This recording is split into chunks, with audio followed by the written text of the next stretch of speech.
गुमराह एपिसोड 280। तकरीबन 6:30 बजे मैं गुलजमान के साथ बंगले से बाहर निकला था। फिरोज, शराफत अली और अनवर कमाल बहुत पहले ही रुखसत हो गए थे क्योंकि उन लोगों को दूसरे मामला देखना थे। मुझे चूंकि 6 बजे लिज़ी का फोन रिसीव करना था, इसीलिए मैं यहीं रुक गया था और किसी इम्कानी खतरे के पेश नजर फिरोज गुलजमान को मेरे साथ लगा गया था। हस्बे वादा लिज़ी ने ठीक 6 बजे फोन करके मुझे एक टेलीफोन नंबर और एक पता लिखवा दिया था। मैं उस नंबर पर बवक्त जरूरत उसे कॉल कर सकता था और उसके लिए कोई पैगाम छोड़ सकता था। जवाब में मैंने उसे फिरोज का टेलीफोन नंबर बता दिया था ताकि वो मुझसे उस नंबर पर राब्ता कायम कर सके। फिरोज और शराफत अली ने लिज़ी की इतनी भरपूर अंदाज में वकालत की थी कि मैं उसकी तरफ से बड़ी हद तक मुतमईन हो गया था और मेरे दिल में उसके लिए जो लतीफ जज्बात थे जिन्हें मैंने ग्रेगरी से हासिल होने वाली इत्तलात के बाद दिल के किसी वीरान और सर्द खाने में डाल दिया था, दोबारा सर उभारने लगे थे। मैं दिल में ये दुआएं करने लगा था कि काश वो वही कुछ हो जो फिरोज और शराफत अली समझ रहे हैं उसे, क्योंकि अब मैं उसके बारे में ऐसी वैसी कोई बात सुनने के लिए तैयार नहीं था। एक हल्का सा झटका लगा तो मैं चौंक कर दिलो दिमाग की कश्मकश से निकल आया। हमारी कार एक जगह रुकी हुई थी और मेरी आंखों के सामने ताहद्दे निगाह समंदर ठाटे मार रहा था। मैंने गुलजमान को देखा। वो बोला, मुझे आप कुछ परेशान लग रहे थे, लिहाजा मैं दिल बहलाने के लिए इधर साहिल समंदर पर ले आया हूँ आपको। सूरज समंदर के उस पार आधा गुरूब हो चुका था। शाम के साए हर सू फैल चुके थे। साहिल पर दूर दूर इक्का दुक्का आदमी समंदर की सरकश लहरों से उलझता दिखाई दे जाता था। हर सिमत वीरानी का राज था। मैंने अपनी तरफ का दरवाजा खोलकर कार से बाहर निकलते हुए कहा, यह तुमने बहुत अच्छा किया भाई, मुझे साहिल समंदर से गुरूब होते सूरज का मंजर बहुत अच्छा लगता है। मेरे साथ ही साथ गुलजमान भी कार से बाहर आ गया था। दरवाजा बंद करते हुए मेरी नजर अपने अकब में साहिल की तरफ आने वाली सड़क की जानिब उठ गई। एक सुर्ख रंग की लंबी सी कार तेजी से साहिल की तरफ चली आ रही थी। वो इतने करीब आ चुकी थी कि जितनी देर में मैंने अपने दरवाजा बंद किया था वो मेरे बिल्कुल करीब पहुंच कर रुक गई थी। मैं समझा शायद ये हमारी तरह के कुछ लोग होंगे, ये भी गुरूब आफ्ताब का नजारा करने साहिल पर आए हैं। चनाचे मैंने आने वालों की तरफ तवज्जो देने के बजाय गुलजमान को देखा। वो उस कार पर नजरें जमाए खड़ा मुस्कुरा रहा था। मैंने पूछा, क्या बात है भाई, क्या मतलब है इस मुस्कुराहट का? वो बोला, ये लोग बहुत देर से हमारे पीछे लगे हुए हैं, मैं इसीलिए इन्हें इधर ले आया हूँ। शायद तन्हाई में ये कोई अहम मसला पेश करना चाहते हैं हमारे सामने। मैंने फौरन पलटकर आने वाली कार की तरफ देखा।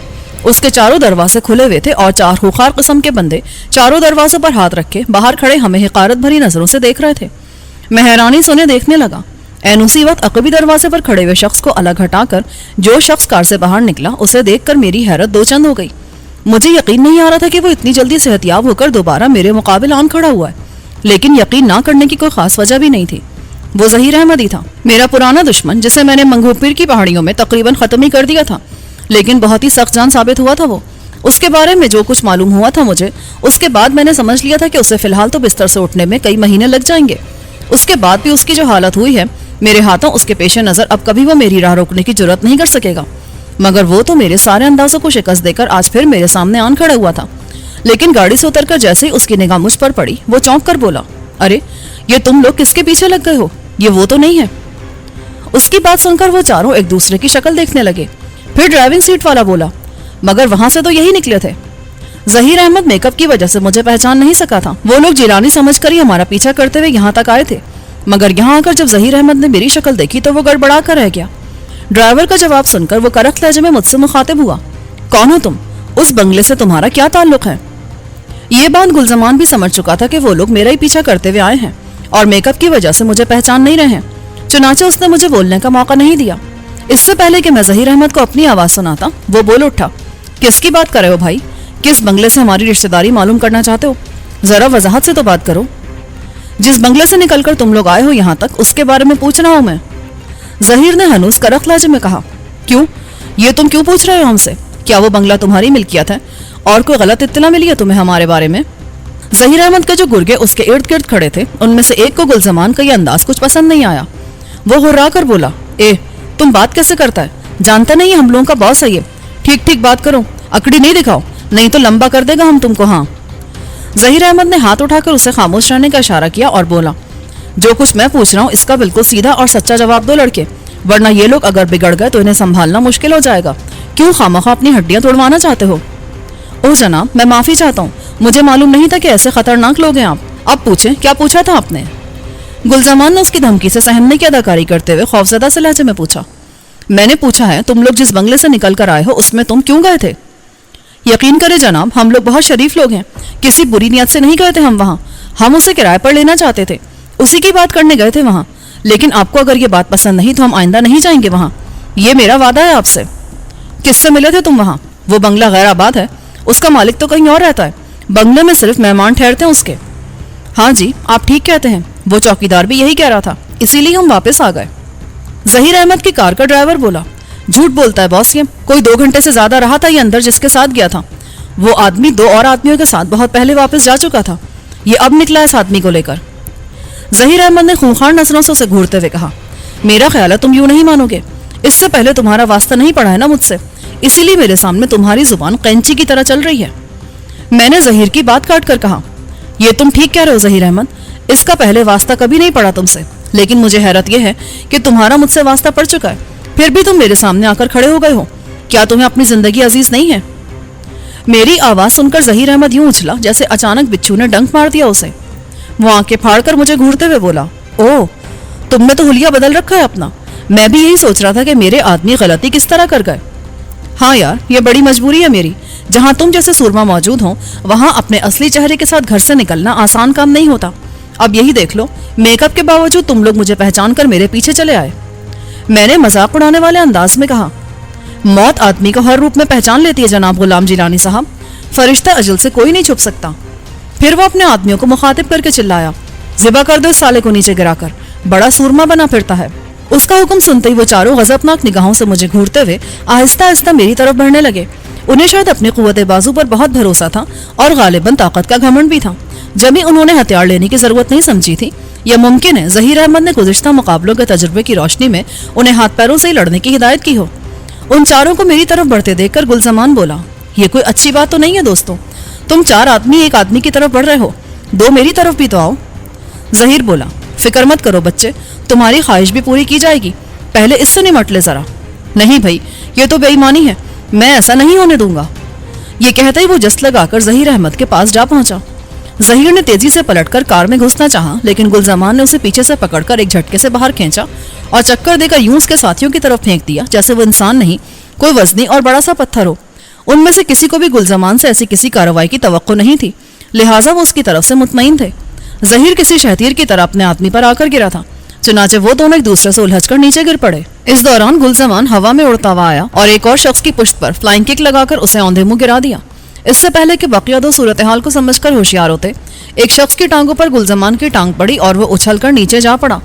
उसके साथ ही चौथे आदमी पर मैंने छलांग लगा दी और उसे लिए हुए नीचे गिर गया, लेकिन मेरा मुकाबिल खासा जानदार था। उसने नीचे गिरते मुझे अपने ऊपर से उलटकर पीछे फेंक दिया था। मैं तेजी से पलटकर खड़ा हो गया। इतनी देर में वो भी उठ चुका था। मेरे उठते ही उसने मुझ पर छलांग लगा दी। मैं चूंकि अभी पूरी तरह संभल नहीं सका था, इसलिए उसका यह हमला कारगर रहा और वो मुझे दबोचकर दोनों हाथों पर उठाने में कामयाब हो गया। उसने मुझे दोनों हाथों से सर से ऊंचा उठाकर कई चक्कर दिए और फिर पूरे जोर से एक तरफ उछाल दिया। वो तो खैर ये हुई कि जिस जगह हम बाहम दस्तों के रेपा थे वहां हर तरफ नरम रेत थी, जिसकी वजह से मुझे कोई ज्यादा चोट नहीं आई थी। मैं नीचे गिरते ही लोट लगाकर गिरने वाली जगह से दूर हट गया था। मेरा ये अमल इस्तरारी था जो उस घड़ी मेरे काम आ गया। अगर मैं वहां एक लम्हे के लिए भी पड़ा रह गया होता तो मेरी हड्डियां कड़कड़ाकर कई जगह से टूट गई होती और मैं अपने पैरों पर खड़ा रहने के काबिल नहीं रहता, क्योंकि मेरे गिरते उस पहाड़ जैसे आदमी ने जस्त लगाकर मेरे ऊपर गिरने की कोशिश की थी। मगर उसकी बदकिस्मती कहिए या मेरी खुशबख्ती कि जब वो अपने पूरे जोर के साथ उस जगह गिरा तो वहां मैं मौजूद नहीं था। वो धप की आवाज के साथ रेत में औंधे मुंह गिरा था। उसे चूंकि उस जगह मेरी मौजूदगी का कामिल यकीन था, इसलिए उसने अपने चेहरे को रेत से बचाए रखने की कोई तदबीर नहीं की थी। नतीजा यह हुआ कि गिरते उसका चेहरा रेत में धंस गया। उसके गिरने की धमक से रेत उछलकर उसकी आंखों और मुंह में घुस गई थी। वो बौखलाकर पलटा और उठकर दोनों हाथों से अपनी आंखें मलते हुए मुंह से रेत थूकने लगा। मेरे लिए यह बेहतरीन मौका था। मैंने उसे संभलने का मौका दिए बगैर शिकारी बाज की तरह झपटकर उसका दायां हाथ गिरफ्त में लेकर अपना मखसूस फन उस पर आसमा डाला। उसकी कोहनी का जोड़ उखड़ने की हल्की सी चटकी सी आवाज आई और वो किसी चोट खाए हुए कुत्ते के पिल्ले की तरह बिलबिलाता हुआ अपना उखड़ा हुआ हाथ दूसरे हाथ से दबाकर नीचे बैठ गया। आंखों में उसकी रेत भरी हुई थी जो किसी भी तरह से आंखें खोलने नहीं दे रही थी। दूसरी तरफ उखड़े हुए हाथ की तकलीफ थी जो चैन नहीं लेने देती थी। उसकी तरफ से मुतमईन होकर मैं दूसरों की तरफ पलटा तो पता चला कि 2 को गुलजमान लंबा कर चुका था और तीसरे को वो दोनों हाथों में उठाए इधर उधर देख रहा था। जहीर मौके की नजाकत का अंदाजा करके अपनी कार में जा बैठा था और घबराहट के आलम में कार को स्टार्ट करने की कोशिश कर रहा था, मगर वो किसी तरह स्टार्ट नहीं हो रही थी उससे। मैं उसे देखते ही लपक कर उसकी कार के पास जा पहुंचा और तेजी से दरवाजा खोलकर अंदर घुस गया। مجھے کار میں گھستے دیکھ کر ظہیر دوسری طرف کا دروازہ کھول کر جلدی سے کار سے باہر نکل کر ایک طرف دوڑ پڑا، لیکن گلزمان نے اسے بھاگنے نہیں دیا۔ ابھی وہ چند قدم ہی آگے بڑھا تھا کہ گلزمان نے اس کی طرف لپک کر اس شخص کو جسے وہ اپنے ہاتھوں پر اٹھائے ہوئے تھا ظہیر احمد کے اوپر پھینک دیا۔ وہ بھاگتے بھاگتے لڑکھڑا کر نیچے گرا۔ گلزمان اور میں بھاگتے ہوئے تقریباً ایک ساتھ ہی ظہیر احمد کے پاس پہنچے تھے۔ گلزمان نے ظہیر کو گریبان سے پکڑ کر اوپر اٹھا لیا۔ میں نے اس آدمی کو جسے گلزمان نے اس پر پھینکا تھا اٹھانے کی کوشش کی، مگر وہ تو دنیا جہاں سے غافل پڑا تھا، اس میں اٹھنے کی طاقت ہی نہیں رہی تھی۔ گلزمان بولا، آپ فکر نہ کریں، مرا کوئی نہیں ہے ان میں سے، اتنے باحیا لوگ نہیں ہیں یہ، انہیں مارنے کے لیے تو ہمیں سمندر کی مدد درکار ہوگی۔ ظہیر اس کی گرفت میں مچلتے ہوئے بولا، نہیں، تم ایسا نہیں کرو گے، تم سمندر میں نہیں ڈال سکتے انہیں۔ کیوں بھائی، کیوں نہیں ڈال سکتے ہم انہیں سمندر میں؟ کون روکے گا ہمیں ایسا کرنے سے؟ میں نے اسے گھورتے ہوئے کہا، اگر تم نے ایسا کیا تو میں زندہ نہیں چھوڑوں گا تمہیں۔ وہ آگ بگولا ہو کر بولا۔ مجھے ہنسی آ گئی۔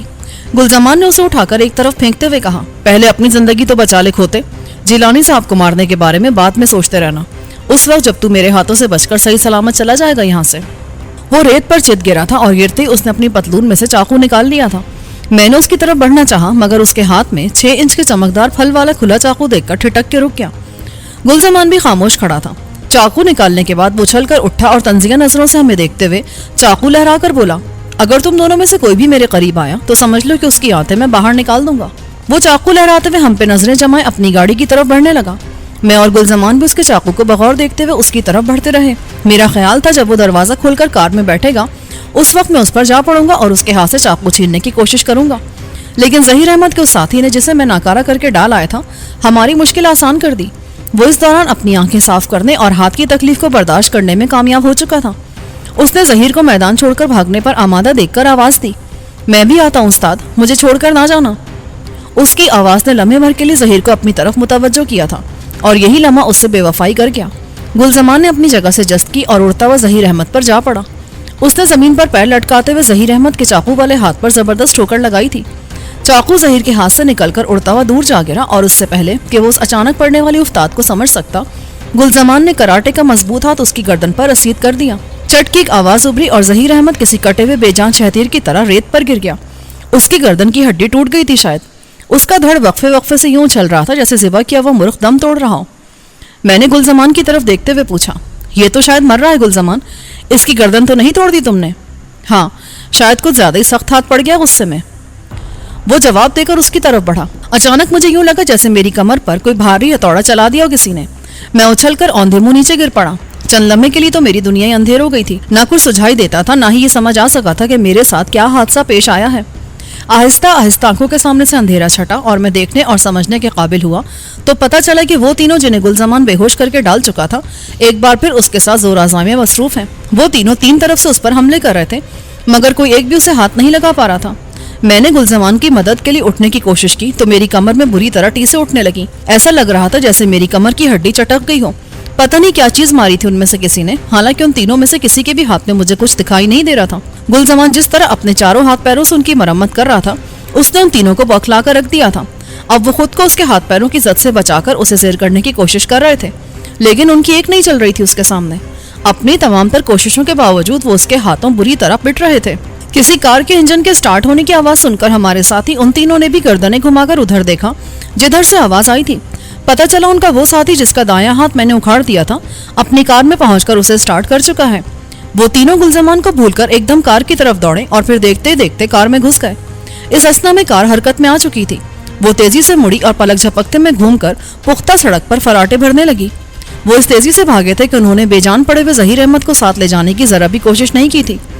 گلزمان چند لمحے ان کی دور ہوتی کار کو دیکھتا رہا، پھر میری طرف مڑ کر مسکراتے ہوئے بولا، بھاگ گئے سالے، اپنے باس کو بھی ساتھ لے کر نہیں گئے، بڑے نمک حرام نکلے یہ تو۔ چلے جیلانی بھائی، ہم بھی واپس چلے، ہم ایسا نہ ہو جاتے ہوئے پولیس کو اطلاع دے کر وہ ادھر بھیج دیں کہ انہوں نے یہاں 2 آدمیوں کو ایک شخص کی جان لیتے ہوئے دیکھا ہے، یہاں رک کر کوئی خطرہ مول نہیں لینا چاہیے۔ میں نے کہا، یار پتہ نہیں میرے ساتھ کیا کیا انہوں نے، مجھ سے تو اٹھا ہی نہیں جا رہا، کمر بری طرح درد کر رہی ہے۔ ارے ٹھہرے میں دیکھتا ہوں، یہ تو بڑی بری خبر سنائی ہے جناب آپ نے۔ ہاں یار، ہے تو یہ بری خبر، لیکن اب تو اسے بھگتنا ہی پڑے گا۔ اس نے میرے پاس آ کر بیٹھتے ہوئے پوچھا، کس جگہ چوٹ لگی ہے؟ ذرا ہاتھ رکھ کر بتائیں مجھے۔ میں نے ہاتھ پیچھے لے جا کر اس جگہ رکھ دیا جہاں چوٹ لگی تھی۔ اس نے اس جگہ ہاتھ پھیر کر دیکھا اور پھر اسے ٹٹول ٹٹول کر دیکھنے لگا۔ चंद लम्हे उस जगह को जोर जोर से मला भी। उसके बाद दोनों हाथों से कमर की खाल पकड़कर उसे एक झटके से अचानक ऊपर खींच लिया। दर्द की एक शदीद टीस ने मुझे बेजान कर दिया। मेरे मुंह से चीख निकल गई। मैंने गर्दन मोड़कर उसे कहरालूद नजरों से घूरते हुए कहा, क्या करता है जलील आदमी, अब क्या मेरी कमर तोड़ने लगा है तू? मेरे मुंह से बेख्तियार उसके लिए गाली निकल गई थी, मगर उसके माथे पर जरा भी बल ना आया। वो मुस्कुराते हुए मेरी कमर मलते हुए बोला, बस अब कोशिश करें, मेरा ख्याल है अब आप आसानी से उठकर बैठ जाएंगे। मैंने उसके कहने से दोनों हाथ रेत पर टिकाकर अपना आप ऊपर उठाना शुरू किया तो मुझे जरा भी तकलीफ का एहसास तक न हो सका और मैं बड़े आराम से यूं उठकर खड़ा हो गया जैसे मुझे कुछ हुआ ही नहीं था। मैंने हैरानी से कहा, ओए तू है क्या शय भाई, तेरी तो कुछ समझ नहीं आ सकी मुझे आज तक यार, हर रोज कोई ना कोई नया शोभा दिखा देता है तू। वो हंसते हुए कार की तरफ बढ़ गया। कार में बैठकर वो उसे स्टार्ट करके वापसी के लिए मोड़ते हुए बोला, मेरा ख्याल है ये लाश हम यहीं पड़ी रहने दें, पुलिस खुद ही इसे उठाकर ले जाएगी। और क्या, तो तुम ये समझते हो कि हमने कोई ठेका शेका ले रखा है कि एमसी से शहर साफ रखने का? मैंने कहा, आपकी ये बात मुझे बहुत अच्छी लगती है जिलानी भाई, आप किसी बड़े से बड़े वाक़े को भी दिल पर नहीं लेते और किसी बात से जरा देर को भी नर्वस नहीं होते। आपका हंसी मजाक का ये मूड हर वक्त तारी रहता है, ये खूबी बहुत कम होती है किसी में। नहीं यार, वो जो अपना आबी शेर है ना, उसे तो मैंने मौत की आंखों में आंखें डालकर बेफिक्री से कहकहे लगाते देखा है। उस जैसा हौसला और बर्दाश्त तो मैं अपने अंदर पैदा ही नहीं कर सकता कभी। इसमें तो कोई शक नहीं, गुलजमान ने मेरी तायद करते हुए कहा। रात की स्याही हर सिम फैल चुकी थी। हमारी कार रोशन चाराहों पर मुतहरिक रोशनियों के रवां दवा काफिले के साथ जैसे हवा में तैरती चली जा रही थी। फिरोज और शराफत अली बेचैनी से हमारा इंतजार कर रहे थे। हमारी कार जैसे ही अंदर दाखिल हुई वो लंबे लंबे कदम उठाते हमारे पास आन ठहरे। कहाँ चले गए थे भाई तुम दोनों? शहर का कोना कोना छान डाला हमने तुम्हारी तलाश में। मैंने कार से उतरते हुए फिक्रमंदी से पूछा, क्यों, खैर तो है ना? क्यों तलाश कर रहे थे तुम हमें? अब तक तो खैर ही है, मगर तुम लोग बताओ थे कहाँ, कुछ तो बताओ। शराफत अली ने पूछा, यानी तुम सिर्फ हमारी वजह से परेशान थे, हम कोई बच्चे तो नहीं हैं? मैंने हंसकर कहा, कमाल है भाई, परेशानी की कोई बात नहीं है तुम्हारे नजदीक। 6:30 बजे निकले थे तुम बंगले से और अब 9 बजे के करीब पहुंचे हो यहाँ। कदम कदम पर दुश्मनों ने जाल बिछा रखे हैं, जगह जगह घात लगाए बैठा है वो, और आप हैं कि 15 मिनट की मुसाफत 2.5 घंटे में तय करने के बाद ये पूछ रहे हैं कि हम परेशान क्यों थे। वो चिढ़कर बोला। मैंने उन दोनों की गर्दनों में अपने बाजू डालकर आगे बढ़ते हुए कहा, यार नाराज क्यों होते हो? ये जो अपना गुलजमान है ना, ये मुझे उधर साहिल समंदर पर ले गया था जरा जी बहलाने को, मगर यार वहां एक फड्डा पड़ गया था छोटा सा। मैंने उन्हें साहिल पर पेश आने वाला वाकया सुना डाला। शराफत अली सारी बात सुनकर बोला, अच्छा वो कमीना जहीर अहमद जिंदा है अभी? गुज़िश्ता दिनों की मार भूल गया था क्या वो? मैंने हंसते हुए कहा, जिंदा है नहीं, जिंदा था अब से कुछ देर पहले तक, अब बिल्कुल जान नहीं रही है उसमें। ये अपने गुलजमान ने मुकमुका कर दिया उसका। ये बहुत अच्छा किया तुमने। ऐसे मौके पर जब हमारी तमाम तर तवज्जो एक बड़े और अजीम मकसद पर मरकूज है, ऐसे लोगों का वजूद किसी वक्त भी खतरनाक साबित हो सकता है जो कभी किसी भी मोड़ पर अचानक रास्ता रोककर खड़े हो जाएं। शराफत अली बोला, हाँ, हर काम में अल्लाह ताला की मसलहत जरूर पोशीदा होती है। उस वक्त हमारा साहिल पर जाना ही कारआमद साबित हुआ हमारे लिए। और वो अपने यार आपी का क्या हाल है? उसकी भी खबरगिरी की तुम लोगों ने, या वो वहां अकेला पड़ा फिरदौसी बेगम कोई नितना अलकाबात से नवाज रहा है? तुम्हारे पास से आने के बाद मैं कोई घंटा भर बैठा था उसके पास। वो तेजी से सेहतियाब हो रहा है, उसकी टांग का जख्म तो भर ही चुका है तकरीबन, चलने फिरने में भी ज्यादा दुश्वारी नहीं होती है, लेकिन डॉक्टर का कहना है कि अभी जख्म अंदर से पूरी तरह ठीक नहीं हुआ है। कोई हफ्ता भर और लगेगा उसे, बशर्ते कि इस दौरान वो ज्यादा बोझ ना डाले टांग पर। और उसका ये आलम है कि अब वो एक दिन भी बिस्तर पर लेटे रहने को तैयार नहीं हो रहा। तुम जाकर उसे समझाओ, शायद तुम्हारी बात मान ले वो। फिरोज ने कहा, वो बड़ा सीमाफ सिफत आदमी है यार, हर दम हरकत में रहता है। उस जैसे आदमी को बिस्तर पर चैन कैसे आ सकता है? वो तो चुपता ही रहता होगा उसे। खैर, मैं कोशिश करूंगा उसको समझाने की। फिरोज बोला, वो तुम्हारी फिरदौसी बेगम हम लोगों के शराफत अली के बंगले पर जाने के बाद आबी से अपने ऑफिस जाने का कहकर गई थी, मगर अब तक वापस नहीं आई। वो कहीं अपने घर तो नहीं चली गई? पता करें उसका, या अभी कुछ देर और इंतजार करें? मैंने चौंक कर कहा, क्या कह रहे हो तुम? उसे जाने किसने दिया यहाँ से? ये तो बहुत ही बुरा हुआ, फौरन तारिक रोड भेजो किसी को। गुलजमान जल्दी से बोला, आप लोग बैठे, मैं जाकर देखता हूँ उनके फ्लैट पर। ये कहकर वो तेजी से बाहर निकल गया।